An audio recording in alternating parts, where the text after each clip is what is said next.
32 customers still remain without power tonight in the Brainerd Lakes area.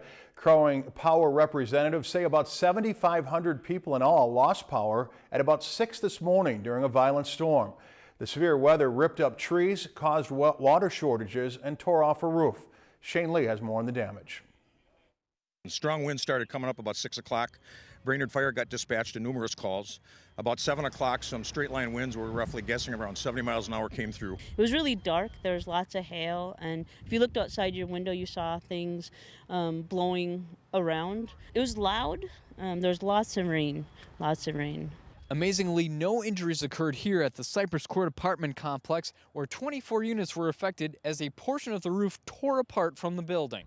The roof section blew over the top, fell on a car, scattered across the parking lot, and came to rest in a field. It looks bad, but I think it definitely could have been a lot worse. You know, anytime you walk away with no injuries, that's a great thing. The Keepers Construction structural engineer judged the building to be safe enough for people to re-enter the complex later in the day.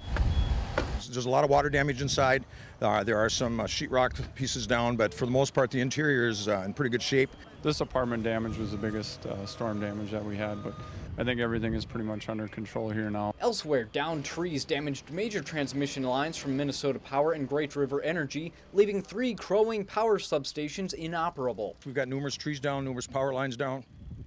Power is out throughout the city depending on where you go. The majority of the 7,500 customers who lost electricity received power around 2 p.m. Central Lakes College in Brainerd and Staples and 6 Essentia Health clinics in Brainerd, Baxter, and Pillager closed all day due to power and water shortages. You see these stories, but you never think it will happen at your place. And then you walk outside and it's like, oh my goodness, this really happened here where I'm living.